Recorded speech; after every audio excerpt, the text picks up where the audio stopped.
What you're about to hear cost one hospital its reputation, its board, and its soul. And it started with a pregnant woman standing in the rain, begging to be let inside.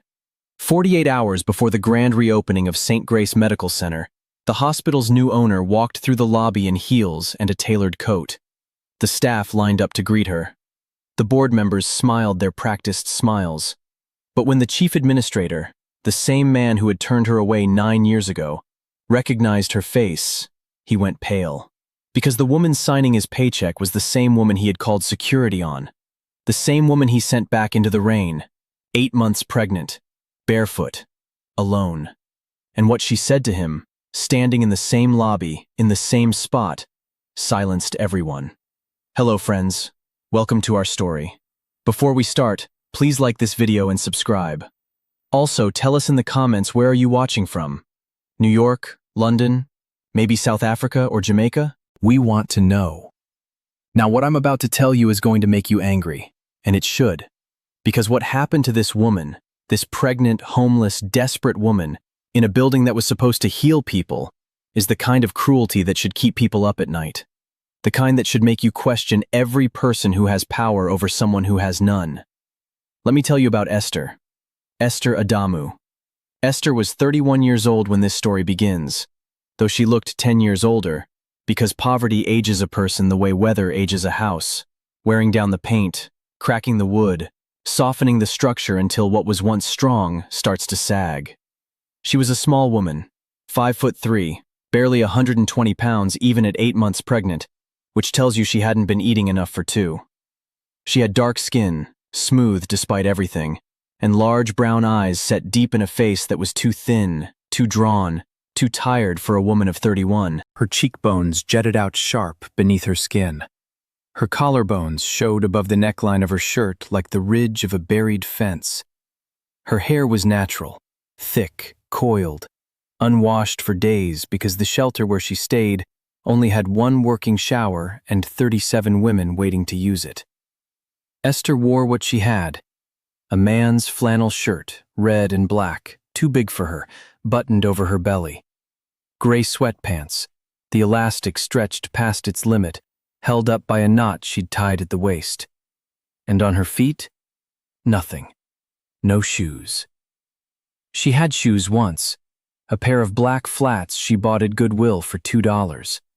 But they fell apart 3 days ago, the sole separating from the upper, flapping open like a mouth, and she had left them in a trash can outside the shelter because carrying broken things takes energy, and Esther had none to spare. She was standing barefoot on the sidewalk outside Mercy Regional Medical Center in a city called Glendale, about 40 minutes south of Atlanta. It was November. It was raining. Not a light rain, a hard, cold November rain that came down in sheets and turned the sidewalk into a river and soaked through flannel in 30 seconds. Esther was wet. Completely wet. Her shirt was plastered to her belly. Her sweatpants were heavy with water. Her bare feet were numb on the concrete. She was having contractions. Not the early kind, the hard kind. The kind that come every 4 minutes and make you grab whatever is near you and hold on. The kind that take your breath and bend your body in half and make you understand, in a way that no textbook ever could, that a human being is about to come out of you whether you are ready or not. Esther walked through the hospital's automatic doors. The lobby was bright. Fluorescent lights, white floors, the smell of antiseptic and floor cleaner, and the faint, sour scent of institutional coffee. There was a reception desk. Behind it, a woman in scrubs typing on a computer. To the left, a waiting area with plastic chairs. To the right, a hallway leading to the emergency department. Esther walked to the reception desk. Water dripped from her clothes onto the white floor, forming a small puddle around her bare feet. She gripped the edge of the counter. Her knuckles were gray from the cold. "Please," she said. Her voice was barely above a whisper. "I'm having a baby. I need help." The receptionist looked up. She looked at Esther, at the wet flannel, the sweatpants, the bare feet, the belly. Her eyes moved from Esther's face to her feet and back again, and something shifted in her expression. Not concern. Assessment. The quick, practiced assessment of a person who has learned to categorize people by how they look. "Do you have insurance?" the receptionist asked. "No." "Do you have identification?" Esther reached into the pocket of her sweatpants. She pulled out a crumpled piece of paper, a photocopy of her state ID, the original lost weeks ago when her bag was stolen at the bus station. She set it on the counter. It was wet. The ink was smearing. The receptionist looked at it. She looked at Esther. "Ma'am, I need to get the administrator." Esther stood at the counter for 11 minutes. 11 minutes. She counted them on the clock on the wall behind the desk, a round white clock with black numbers, the second hand ticking steadily, indifferently, the way clocks tick when people are in pain. 11 minutes while contractions came every 3.5 minutes now, while water pooled around her feet, while nurses walked past her in the hallway and a janitor mopped the floor 6 feet from where she stood and moved around her puddle without making eye contact. Then the administrator came, a man named Dr. Gerald Whitmore. He was the chief operating officer of Mercy Regional, a tall man, 55 years old, silver hair combed back, wearing a charcoal suit with a hospital ID badge clipped to the pocket. He had the kind of face that looked concerned without being concerned, the expression of a man who had practiced empathy in a mirror and could produce it on demand. Dr. Whitmore looked at Esther. He looked at the wet floor. He looked at the crumpled ID. "Ma'am," he said, "I understand you're in distress, but Mercy Regional requires proof of insurance or a deposit of $1,500 before we can admit a patient for delivery. It's hospital policy." Esther stared at him. "I'm having a baby. Right now. I can feel her coming." "I understand, and I'm sorry, but we're not equipped to handle uncompensated deliveries. I can call you an ambulance to take you to the county hospital. They have a charity ward." "The county hospital is 40 minutes away. Please, I can't make it." Dr. Whitmore straightened his tie. "I'll have someone call the ambulance. You can wait in the lobby." He turned and walked away. Back down the hallway. Back to his office. His shoes made a clean, confident sound on the white floor. The sound of a man walking away from a woman in labor because she couldn't pay $1,500. Esther stood at the counter. Another contraction hit, the hardest one yet, and she bent double, her hands on her knees, a sound coming out of her that was animal and desperate and human all at once. The receptionist flinched. The janitor stopped mopping. A woman in the waiting area stood up and took a step toward Esther, then stopped, unsure, looking around for someone in authority to tell her what to do. Nobody came. The ambulance would take 20 minutes. The county hospital was 40 minutes after that. Esther's baby was not going to wait an hour. Esther turned toward the exit.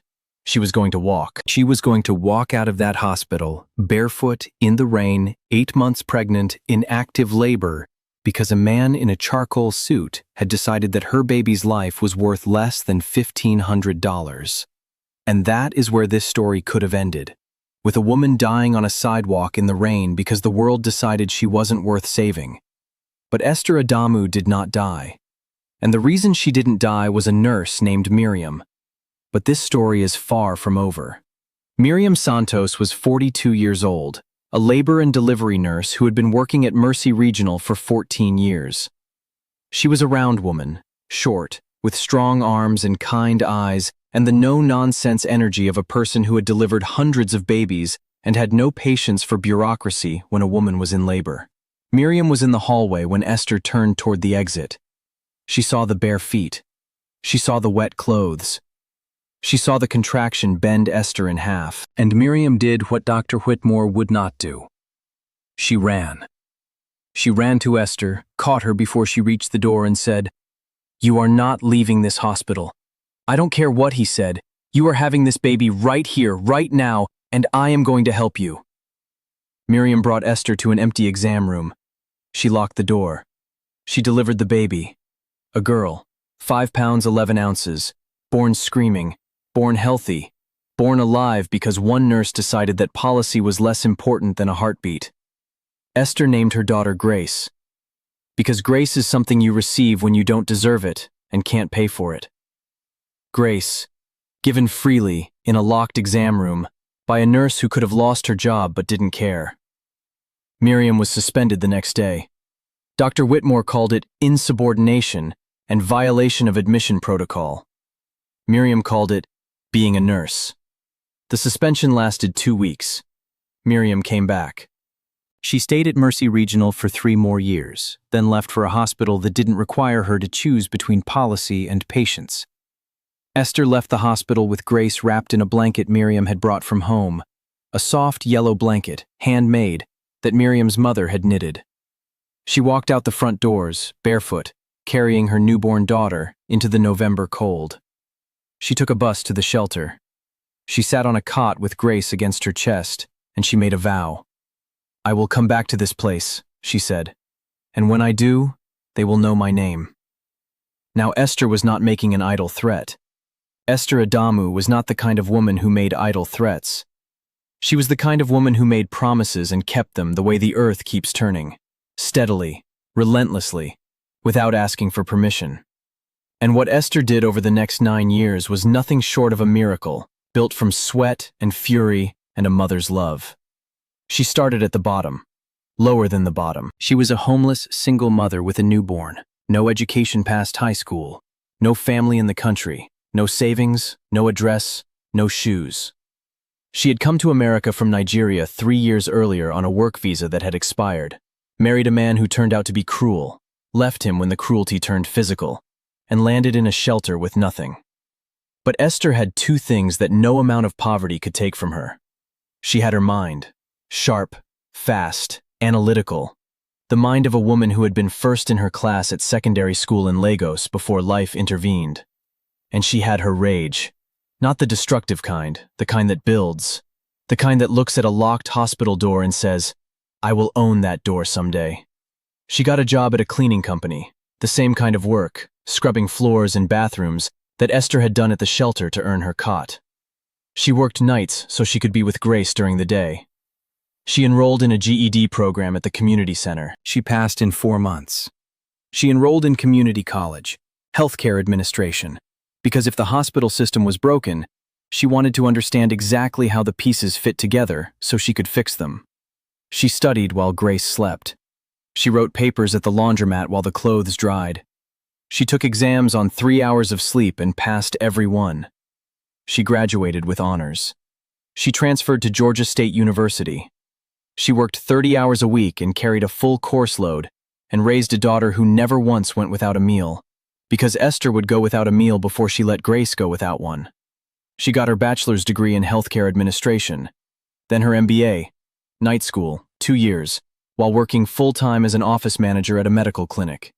Her thesis was on access barriers in emergency obstetric care for uninsured patients in the southeastern United States. It was 57 pages long. The first page had a dedication. For Grace, who was almost born on a sidewalk. Esther climbed. Year by year, rung by rung. She got a job at a health insurance company, entry-level, answering phones, learning the system from the inside. She got promoted. She got promoted again. She moved to a healthcare consulting firm. She specialized in hospital operations, efficiency, compliance, patient access. She built a reputation as the person who could walk into a failing hospital and tell you, within 48 hours, exactly what was wrong and exactly how to fix it. She was precise. She was relentless. She was honest. And she never, ever forgot what it felt like to stand barefoot on a white floor and be told her baby wasn't worth $1,500. By the time Esther was 38, she had her own consulting firm, Adamu Health Partners. By 40, the firm was advising hospitals across 4 states. By 42, Esther had a net worth of $14 million. Not billionaire money, but enough. Enough to do what she had promised to do, on a cot in a shelter 9 years ago. Mercy Regional Medical Center was failing. Years of mismanagement, declining patient satisfaction, staff turnover, and a series of lawsuits, including 2 related to patients being turned away without treatment, had driven the hospital to the edge of bankruptcy. The board was desperate. They put the hospital up for sale. Esther bought it. She bought it through her firm, using a combination of personal investment and healthcare development funds. The sale was legal, clean, and final. On the day the papers were signed, Esther sat in her office and held the deed in her hands and looked at it for a long time. Then she called Miriam Santos. Miriam, she said, I bought the hospital. Silence on the line. Then Miriam said, Which hospital? The one where you locked the door and delivered my daughter. More silence. Then a laugh. A big, full, disbelieving laugh. Esther! You did not. I did, and I want you to come back, as the director of nursing, if you're interested. I'm interested. When do I start? Yesterday. The grand reopening was held on a Saturday in November, the same month, 9 years later, that Esther had walked through those doors barefoot and been turned away. The hospital had been renamed. It was no longer Mercy Regional Medical Center. It was now St. Grace Medical Center, named after Esther's daughter, who was now 9 years old, tall for her age, with her mother's sharp mind and a gap-toothed smile that could light up an emergency room. The lobby had been renovated. New floors, new lighting, new furniture. But Esther had kept one thing from the old hospital. The clock. The round white clock with black numbers and the steady second hand. She had it mounted on the wall behind the new reception desk, in the exact same spot where it had hung 9 years ago. Because Esther wanted every person who walked through those doors to see the clock and remember that 11 minutes can feel like a lifetime when you're in pain, and nobody will help you. The staff lined up in the lobby. Nurses, doctors, administrators, maintenance workers. The board members stood in a cluster near the entrance. New board members, hand-picked by Esther. People who understood that a hospital's first job is not to make money, but to save lives. Among the staff, standing near the back, was Dr. Gerald Whitmore. He was still there. He had survived the old administration, the lawsuits, the sale. He had kept his position through sheer bureaucratic resilience. The kind of man who survives institutional change the way a cockroach survives pesticide, by being too embedded in the walls to remove. Esther walked through the lobby. She was wearing a tailored coat, navy blue, simple, elegant. Heels that clicked on the new floor. Her hair was natural, cut short and neat. She wore a thin gold chain around her neck, a gift from Grace, bought with birthday money, a small pendant in the shape of a baby's footprint. She walked past the reception desk. She walked past the waiting area. She walked toward the staff, shaking hands, greeting people by name, stopping to talk to nurses and janitors and lab technicians with the same warmth, because Esther Adamu did not categorize people by title. She categorized them by character. Then she reached Dr. Whitmore. He recognized her. You could see it happen, the moment of recognition moving across his face like a shadow crossing a field. His eyes widened. His mouth opened slightly. The color drained from his cheeks. His practiced expression of professional composure collapsed, and underneath it was the face of a man who had just realized that the woman he turned away in the rain, the barefoot, pregnant, desperate woman he told to wait for an ambulance, was now his boss. Dr. Whitmore, Esther said. Her voice was calm, warm even. The kind of warm that is more devastating than cold because it gives the listener nowhere to hide. Ms. Adamu, he stammered. I didn't realize that the woman standing in your lobby 9 years ago would be standing here today, Esther said. No, you didn't realize, because you didn't look at me long enough to see a person. You saw bare feet and wet clothes and no insurance card, and you made a decision. You decided I was not worth your time. You decided my daughter was not worth your hospital. You decided that $1,500 was more important than 2 lives. The lobby was silent. 60 people standing still. The clock ticked on the wall. I want you to know something, Esther said. I didn't buy this hospital for revenge. I bought it because no woman should ever stand barefoot in a lobby and be told her baby isn't worth saving. I bought it because the word mercy was on the sign outside, and there was no mercy inside. I bought it to fix that. She paused. She looked at Whitmore, at his gray face, his trembling hands, his expensive suit. You are fired, she said. Effective immediately. Not because I am angry, because you are dangerous. A man who can look at a woman in labor and walk away is a man who should not work in a hospital. I hope you find work that suits you better. I truly do. She extended her hand. Whitmore looked at it. His hand came up, shaking, uncertain. and he shook it. One pump. Then he turned and walked out of the lobby, through the automatic doors into the November air. Nobody followed him. Nobody watched him go. The doors closed behind him with a soft hiss. Esther turned back to the staff. She looked at them. 60 faces, some nervous, some curious, some moved. She saw Miriam in the second row, in her new Director of Nursing badge, tears running down her cheeks but a smile on her face so wide it looked like it might hurt. "I have one rule for this hospital," Esther said. One rule that overrides every policy, every protocol, every budget meeting. If a person walks through those doors and needs help, you help them. I don't care if they have insurance. I don't care if they have shoes. I don't care if they can pay $1,500 or 15 cents. You help them. Because that is what hospitals are for. Not profit, not reputation. People. She looked at the clock on the wall. The second hand ticked.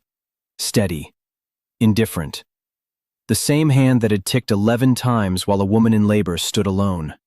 "We're going to do better," Esther said. "Starting now." Grace was standing at the entrance. She had come with Esther, dressed in a yellow dress, her favorite color, the color of the blanket Miriam wrapped her in the night she was born. She was holding Esther's hand. 9 years old, 5 pounds 11 ounces at birth, now 62 pounds of laughter and questions and fierce intelligence. She looked up at her mother with wide brown eyes. "Mama," Grace said, "is this the hospital where I was born?" "Yes, baby. This is where you were born." Grace looked around the lobby, at the new floors, at the clock, at the staff in their scrubs, at Miriam, who was now walking toward them, arms open. "It's nice now," Grace said. Esther smiled. "It is now." Miriam reached them. She knelt down in front of Grace, the same nurse who had delivered her, who had locked the door and defied an administrator and wrapped her in a yellow blanket and handed her to a mother who had nothing except love. "Do you remember me?" Miriam asked. Grace shook her head. "I was a baby. You were a baby, the most beautiful baby I ever delivered, and the loudest." Grace grinned. "Mama says I'm still loud." "Good," Miriam said. "Stay loud. The world needs loud girls." She hugged Grace. She stood up and hugged Esther. The two women held each other in the lobby of the hospital that had tried to turn them away, and the staff watched, and the clock ticked, and the automatic doors opened and closed as people came and went. Patients, visitors, ambulances, life pouring through a building that was finally doing what it was built to do. That evening, after everyone had gone home, Esther walked through the empty hospital alone. She walked the hallways, her heels echoing on the clean floors. She passed the exam room where Grace was born. It was a storage closet now, but Esther had plans to convert it into a meditation room for staff. She passed the reception desk where she had stood barefoot, dripping, begging. She stopped at the front doors, the same automatic doors she had almost walked through into the rain 9 years ago, carrying nothing, with nobody. She stood there for a long time. The lobby was quiet. The clock ticked. The lights hummed. Then she took off her heels. She stood barefoot on the lobby floor. The tile was cold under her feet, the same cold she remembered from that November night. She closed her eyes. "I came back," she whispered, "like I promised." She opened her eyes. She looked down at her bare feet on the white floor. She looked at the clock. She looked at the door. Then she put her shoes back on. She walked out into the November night, warm coat, steady heels, head high. Her car was in the parking lot. Grace was in the back seat, asleep, wrapped in a blanket. The same yellow blanket. 9 years old and still soft. Esther drove home. And behind her, the hospital glowed in the dark. Every light on, every door unlocked, every room ready. Waiting for whoever needed it next. Waiting without asking for insurance or identification or $1,500. Just waiting. The way a hospital should. The way mercy actually works. Thank you for staying with us until the end. If this story moved you, hit that like button and share it with a friend. Drop a comment and tell us what part hit you the hardest. We'll see you in the next one.